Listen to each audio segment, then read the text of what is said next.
Well, syempre pag-uusapan din natin ngayon ang magiging laban nga sa PVL On Tour 2025. Ito nga ay ang bakbakan ng Farm Fresh versus Capital One knockout round kung saan ang mananalo nito ay talagang makakapasok ng quarterfinals kasama ng Creamline PLDT, Signal at syempre ng NX LED.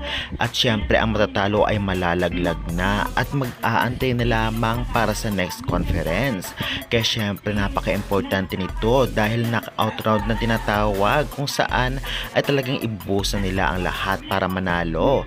Yan po ang ating itatopic for today, bigyan ng preview, schedule at syempre anong oras. Yan lahat ay pag-uusapan natin. Kaya before that guys, please naman don't forget to like, comment, and subscribe and pa-hit the notification bell para lagi po kayong updated sa aking mga bagong video about sa volleyball dito sa Pilipinas.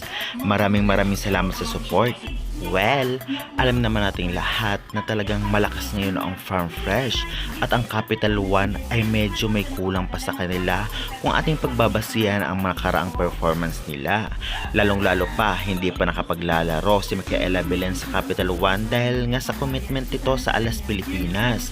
Kaya naman masasabi nga natin, wag na magpaligoy-ligoy pa, mas advantage ngayon na ang Farm Fresh kumpara sa Capital One na posible makapasok ng quarterfinals. Ganun pa man ay bilog ang bola, malay natin baliktad. Isa lamang itong prediksyon para sa preview game natin ngayon, commentary. Kaya syempre sa mga sumusuporta sa dalawang team na ito ay talaga namang ipagdasal natin at syempre tutukan natin ang magiging laban nila maya-maya lamang at unang game ito 4 PM. Kaya syempre marami pa rin ang manunood. Well, ngayon naman sa Capital One, halos lahat ng magaling, especially ang kanilang setter at ang kanilang libero.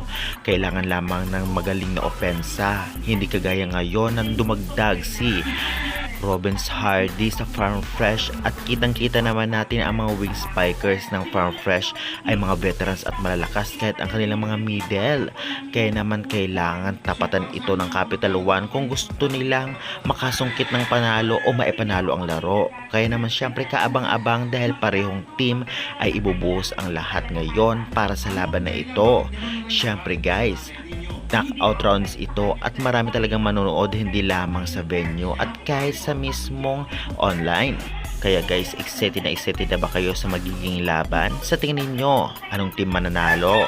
Farm Fresh or itong Capital One? I-comment nyo na yan at huwag kalimutan mag-like and subscribe for more updates.